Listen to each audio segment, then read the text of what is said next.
Guam is America's unsinkable aircraft carrier. That's what military planners have called it for decades.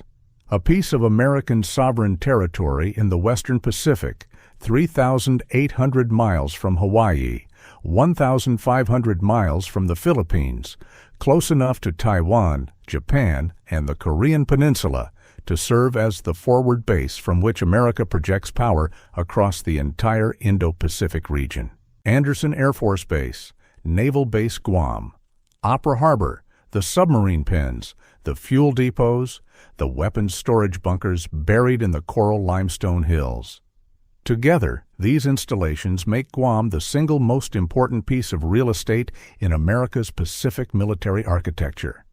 If you want to fight a war in the Western Pacific, almost everything flows through Guam, which is exactly why China has spent the last 20 years figuring out how to cut it off. Not bomb it into rubble, though Chinese missiles can do that.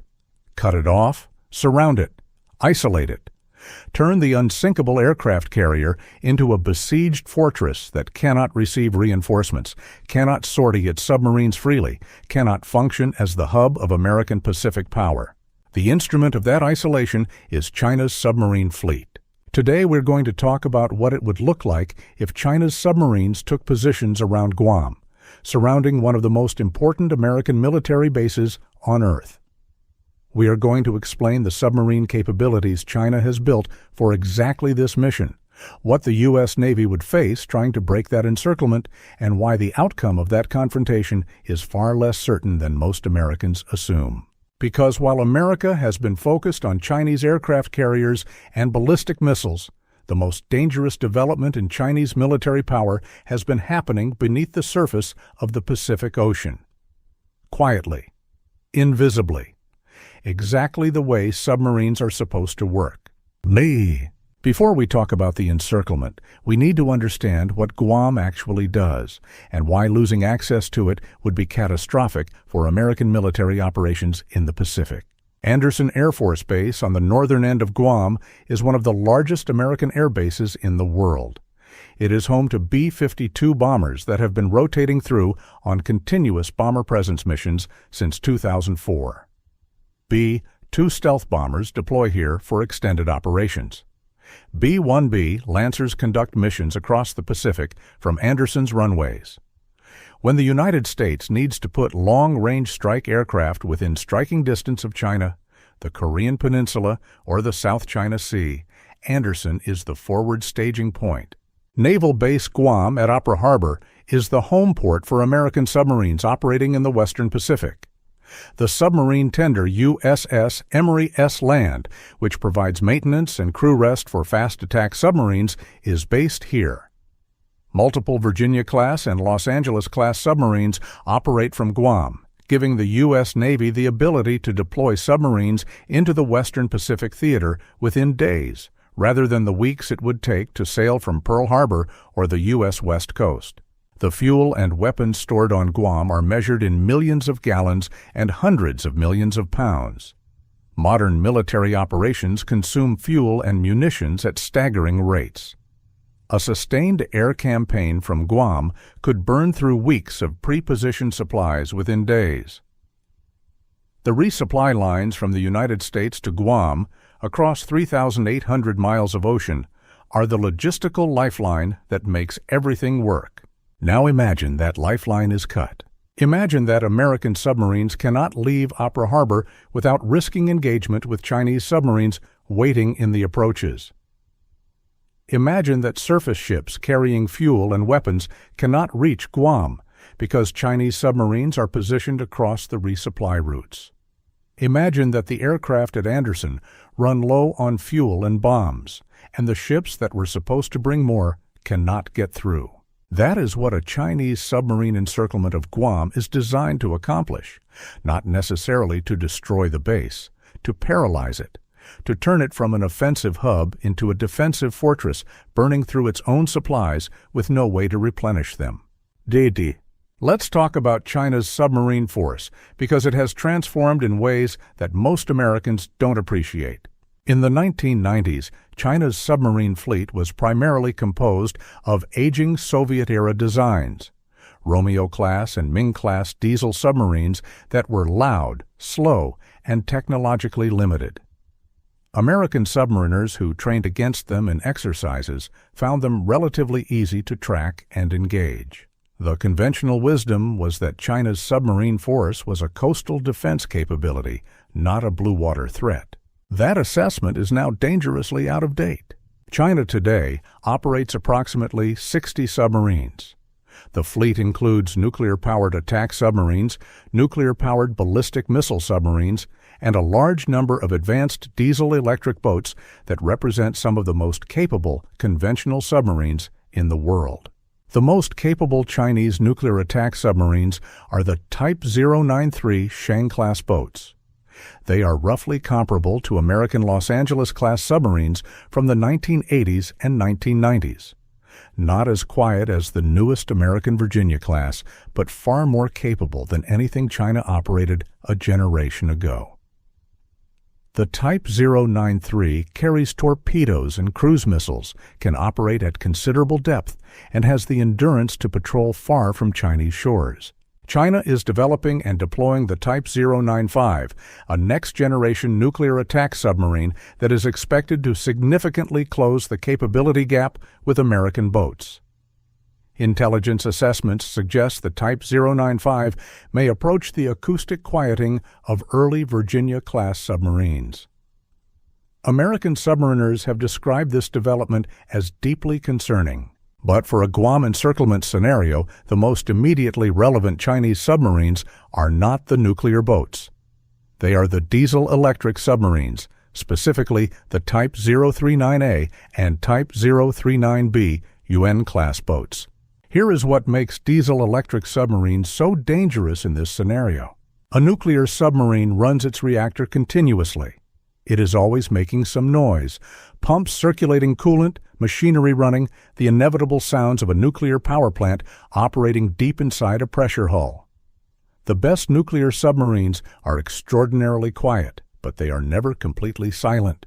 A diesel-electric submarine running on its batteries with all non-essential machinery shut down is a different matter. In what submariners call ultra-quiet mode, batteries only, minimal crew movement, everything switched off that can be switched off.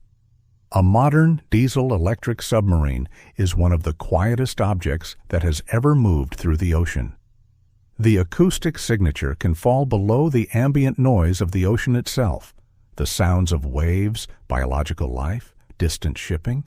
It becomes, in practical terms, nearly undetectable. The Yuan-class boats are equipped with air-independent propulsion, AIP systems that allow them to run their electric motors without surfacing to charge batteries, using stored oxygen and hydrogen fuel in a chemical process that produces almost no detectable heat or sound. This extends their submerged endurance dramatically. A conventional diesel submarine needs to snorkel, raise a mast to the surface, and run its diesel engines to charge batteries every few days. An AIP submarine can remain fully submerged and essentially silent for weeks. Weeks of undetectable operation in the shallow, acoustically complex waters around Guam. This is a serious problem. Now let's construct the scenario. Tensions in the Western Pacific have been building for weeks. A Taiwan crisis is developing. The United States is deploying additional naval forces to the region.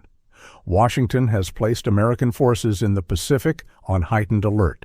In Beijing, the Central Military Commission has authorized a contingency operation. Not an attack, not yet. A strategic positioning. 6 Chinese submarines are ordered to take up positions in the approaches to Guam. Their mission, surveillance, deterrence, and, if ordered, interdiction of American naval movements. The submarines depart from bases at Yulin on Hainan Island, from Qingdao, from Ningbo. They move southeast through the South China Sea, east through the Philippine Sea. They move slowly at ultra-quiet speeds, following routes chosen to avoid the positions of known American surveillance systems. The journey takes days. The submarines arrive in their assigned positions one by one. 2 Type 039. Yuan-Class boats take up positions in the deep water channels south of Guam, the most direct approach for surface ships coming from the southwest. They settle to their operating depth and go quiet, running on AIP, emitting almost no detectable noise. Waiting. Two more submarines, a Type 093 and another Yuan-Class, position themselves to the north and northeast, covering the approaches from Japan and the Philippine Sea. These are the routes that American carrier strike groups or submarine tenders would use if trying to reinforce Guam. A fifth submarine positions itself directly across the main shipping channel into Opera Harbor, the approach that every vessel entering or leaving Guam's naval base must use.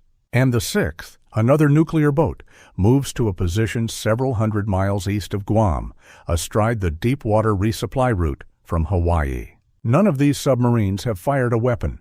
None of them have been publicly detected, or if they have, the detection has not been confirmed with the certainty required to take offensive action.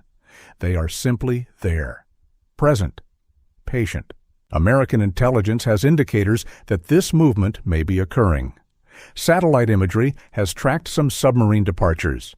Signal intelligence has picked up communications. But tracking submarines across thousands of miles of open ocean through the acoustic complexity of the Pacific to positions of their own choosing is one of the hardest problems in military intelligence. You might know submarines left port. You might not know exactly where they are now. This uncertainty is itself a weapon. Let's talk about what the American response looks like and where it runs into problems. The United States Navy has the most capable anti-submarine warfare capability in the world. American Los Angeles-class and Virginia-class fast-attack submarines are quieter, more capable, and more lethal than any Chinese submarine currently operating. American P-8 Poseidon maritime patrol aircraft, the most advanced anti-submarine aircraft ever built, can seed hundreds of sonobuoys across vast stretches of ocean, building a picture of submarine activity over time. American towed array sonars, deployed on surface ships and from submarines, can detect acoustic signatures at ranges of hundreds of miles under the right ocean conditions. Under the right conditions. The Pacific Ocean is not a uniform acoustic environment.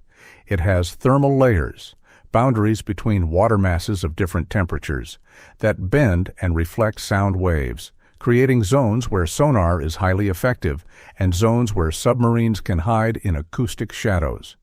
It has areas of high biological noise, whale calls, shrimp colonies, fish schools, that can mask submarine sounds. The waters around Guam include both deep oceanic trenches, where detection is difficult, and shallower shelf areas with complex bottom topography. An American P-8 conducting anti-submarine patrol around Guam can find submarines, but it cannot maintain constant coverage over all the approaches simultaneously. The area is simply too large, the patrol aircraft too few. American fast-attack submarines can hunt Chinese submarines. But to do so effectively, they need to leave Opera Harbor, which means passing through the approaches where Chinese submarines may already be waiting. The commander of a Virginia-class submarine departing Guam under these circumstances faces a profound dilemma. Do you move fast and risk making enough noise to be detected?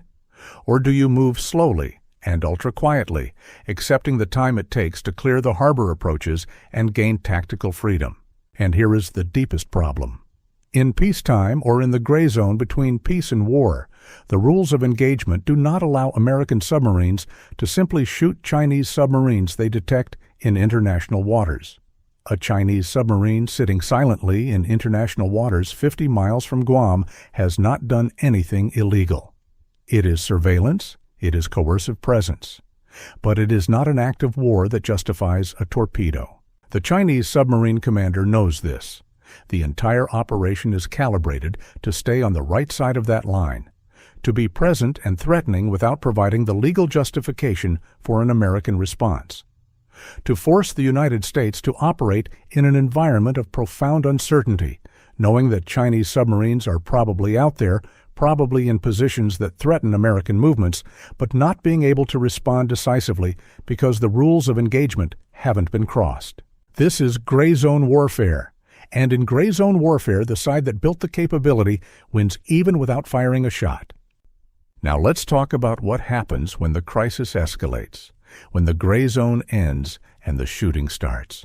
A Taiwan conflict has begun. The United States has ordered forces in Guam to execute war plans. American submarines need to deploy into the Western Pacific to begin operations against Chinese naval forces. Surface ships with ammunition resupply need to reach Guam. Andersen Air Force Base is running combat missions and burning through fuel and munitions at wartime rates. The Chinese submarines in the approaches to Guam are now ordered to shift from surveillance to interdiction. The first indication that something has changed comes when a Chinese submarine fires a torpedo at an American surface ship, a container vessel with ammunition under U.S. military contract approaching Apra Harbor from the east. The torpedo is detected. The ship takes evasive action. It is not enough. The ship is hit. It does not sink immediately, but it is severely damaged and cannot make port. Its cargo, thousands of rounds of munitions, tens of thousands of gallons of aviation fuel and bladders, does not reach Guam. Simultaneously, a Virginia-class submarine departing Apra Harbor is detected by one of the waiting Yuan-Class boats.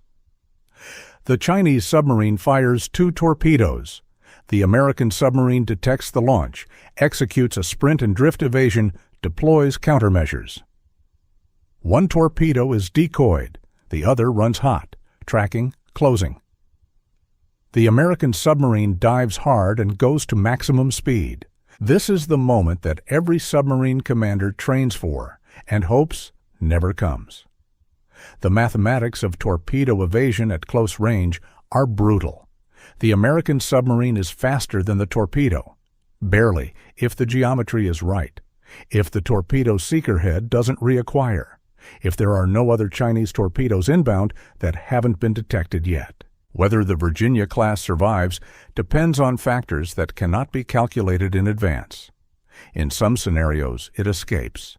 In others, it doesn't. Multiple American war games have included the loss of American submarines to Chinese torpedo attacks in the Pacific approaches.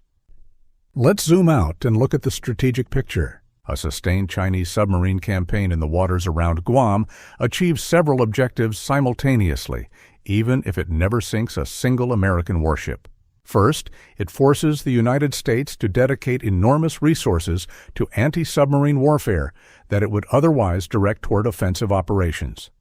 Every P-8 flying anti-submarine patrols around Guam is a P-8 not conducting strike missions or surface surveillance elsewhere.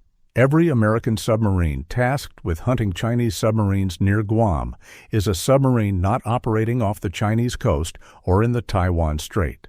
Second, it creates a threat to resupply routes that forces American logisticians to make difficult choices. Do you route supply ships through potentially submarine-infested waters? Do you accept the risk? Do you route them on longer, safer paths that add days to transit times?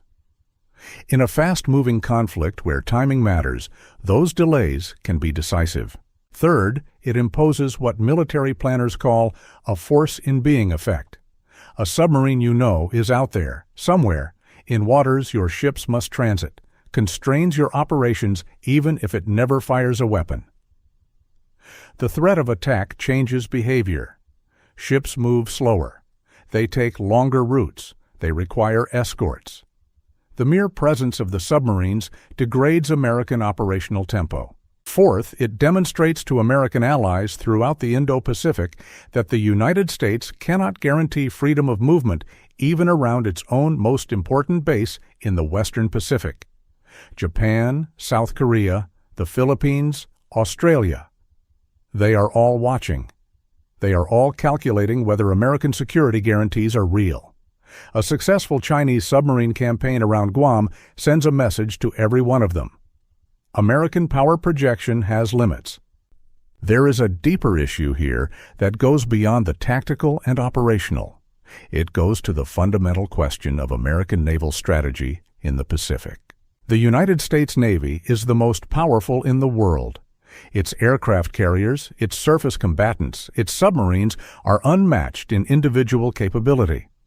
No other Navy can field anything comparable to a Virginia-class fast attack submarine, a Nimitz-class aircraft carrier, or an Arleigh-Burke-class destroyer equipped with the latest Aegis upgrades. But the United States Navy was designed and built around a different threat.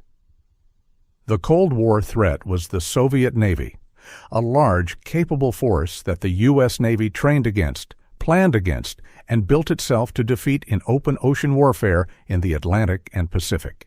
The Chinese challenge is different. China is not trying to build a Navy that defeats the U.S. Navy in a symmetric force-on-force engagement.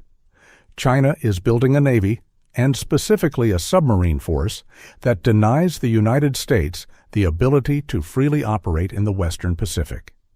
The goal is not to win a naval battle. The goal is to make the cost of naval operations high enough that the United States cannot or will not pay it. Submarines are perfect for this mission. They are invisible, they are patient, they do not need to fight and win to achieve their objective. They simply need to be present and threatening. And in the geography of the Western Pacific, where distances are vast, where Chinese submarines can deploy from multiple home ports across thousands of miles of coastline, and where the waters around Guam offer every acoustic advantage to a well-positioned waiting submarine, China's investment in submarine warfare is paying strategic dividends that its aircraft carriers and ballistic missiles cannot match.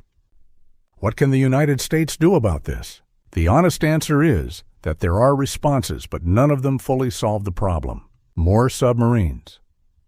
The United States is building Virginia-class submarines at a rate that the submarine force argues is insufficient.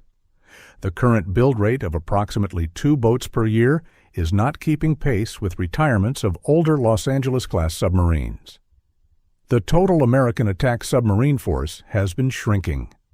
Increasing the build rate requires shipyard capacity and skilled workers that take years to develop. Unmanned undersea vehicles.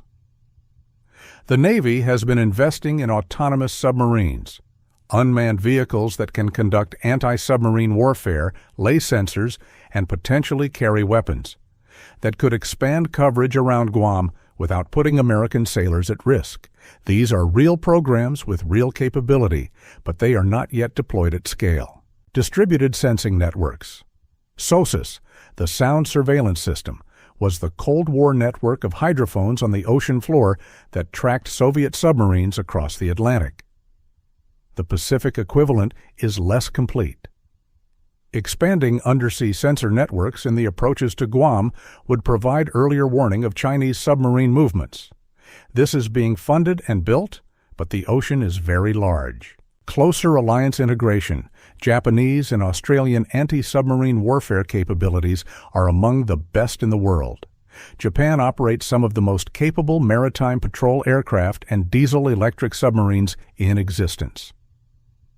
Integrating Japanese and American anti-submarine operations more tightly creates a more complete picture of Chinese submarine movements across the Western Pacific. The AUKUS agreement, which will eventually give Australia nuclear-powered submarines, is partly designed to address this problem. None of these solutions are fast, none of them are complete, and in the meantime, Chinese submarines are already operating in the Western Pacific with increasing confidence and capability. There is something almost poetic about the nature of this threat. The submarine is the weapon of the patient, the hidden, the strategically disciplined. It does not announce itself. It does not seek glory. It waits quietly in the deep for the moment that matters. China has been patient. For 20 years, while American attention focused on wars in Afghanistan and Iraq, while the U.S. Navy debated its procurement priorities, while Washington argued about the defense budget, China built submarines.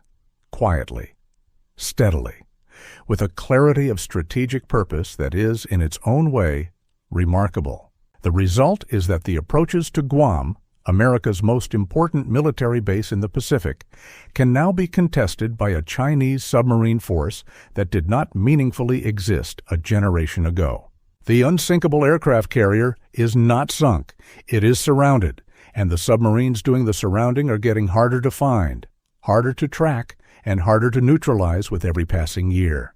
If you want to understand what happens next, how a U.S.-China conflict in the Pacific would actually unfold, what China's carrier fleet is really for, or how the United States and its allies might actually fight their way through a Chinese submarine barrier, subscribe now. Because this story is not finished.